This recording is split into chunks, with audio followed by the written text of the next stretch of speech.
இயேசு உங்களை நேசிக்கிறார். பிரியமானவர்களே, இந்த நாளில் ஆண்டவர் நம்மளோடு பேசும்படியாய் வேதத்தில் ஒரு வசனத்தை கூட வாசித்து அவர் நமக்கு கற்றுக் கொடுக்க வேண்டிய காரியத்தை பார்ப்போம். அது எபிரேயரின் புஸ்தகம் 2வது அதிகாரம் 14வது வசனம் 15வது வசனம் இப்படியாக சொல்லப்படுகிறது. ஜீவ காலமெல்லாம் மரண பயத்திலே அடிமைத்தனத்திற்குள்ளானவர்கள் யாவரையும் விடுதலையாக்கும்படிக்கும் அப்படியானார். ஜீவ காலமெல்லாம் மரண பயத்தினாலே அடிமைத்தனத்திற்குள்ளானவர்கள் யாவரையும் விடுதலையாக்கும்படிக்கு அப்படியானார் என்று வேதம் சொல்லுகிறது.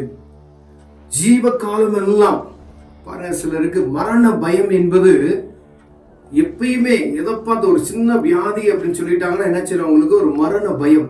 அது அப்படியே உள்ள திக்குன்னு எதை பார்த்தாலும் ஒரு பயம்.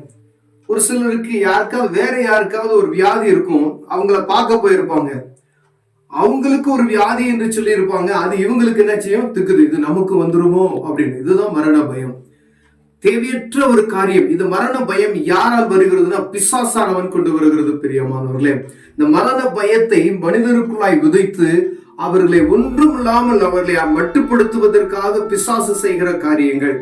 ஆண்டவர் சொல்லுகிறார், ஜீவ காலமெல்லாம் மரண பயத்தில் இருக்கிறவங்களை விடுதலையாக்கும்படியே நான் அப்படி ஆனேன் என்று சொல்றார். எப்படி ஆனார் அப்படி என்று பார்த்தா 14வது வசனம் அப்படி சொல்ல, ஆதலால் பிள்ளைகள் மாம்சத்தையும் இரத்தத்தையும் உடையவர்களாய் இருக்க. யாருடைய பிள்ளைகள்? ஆண்டவருடைய பிள்ளைகளாகிய நாம் மாம்சத்தையும் இரத்தத்தையும் உடையவர்களாய் இருக்கிறோமா? அதற்காக என்ன செஞ்சாராம், அவரும் அவர்களைப் போல மாம்சத்தையும் இரத்தத்தையும் உடையவர்களானார். பாருங்க, நம்ம மாம்சமும் சதையுமா இருக்கிற நாம அந்த பயத்திலிருந்து, அந்த மரண பயத்திலிருந்து மீட்டுக்கு விலகி போகுவதற்கு அதை ஆண்டவர் அதில் விடுதலையாக்கும்படிக்காய் அவர் மனித ரூபம் எடுக்கிறார். பாருங்களேன், வசனம் அருமையாக சொல்லப்பட்டிருக்கிறது. அவருடைய பிள்ளைகளாகிய நாம் மாம்சமும் இரத்தமுமாய் இருக்கிறது நிமித்தமாய் அவர் மாம்சமும் இரத்தமும் உடையவரானா இருக்க, அவரும் அவர்களைப் போல மாம்சத்தையும் இரத்தத்தையும் உடையவரானார். மரணத்துக்கு அதிகாரியாகிய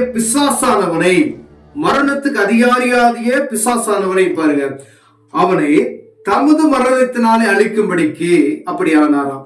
பாருங்க, வானத்தையும் பூமியும் படைத்த சர்வ வல்லமையுள்ள தேவன் இந்த பூமியில படைக்கப்பட்ட அவருடைய ரூபமாய் படைக்கப்பட்ட நம்மை, அவருடைய பிள்ளைகளாய் படைக்கப்பட்டிருக்கிற நம்மை அவர் மரணத்திலிருந்து, மரண பயத்திலிருந்து அந்த பிசாசானவனை எடுத்து அவனை தோற்கடிக்கும்படியாக அவர் மனித ரூபம் எடுத்து வந்து பலியாக ஒப்பு கொடுத்தார். சிலுவையின் மரணத்திலே பிசாசானவனை தோற்கடிக்க செய்தாராம். பாருங்க, எவ்வளவு மகத்தான ஒரு தெய்வத்தை நாம் ஆராதிக்கிறோம் என்பதை நாம் அறிந்து கொள்ள வேண்டும். பிரியமானவர்களே, மனிதன் கர்த்தருடைய ரூபத்தில் இருக்கிறார், அவருடைய சாயலில் படைக்கப்பட்டிருக்கிறார் என்பதை நாம் அறிந்து கொள்ள வேண்டும். பிரியமானவர்களே, இந்த பூலோகத்துக்குரிய மனிதர்கள் ஆண்டவருடைய ரூபமாக படைக்கப்பட்டார்கள்.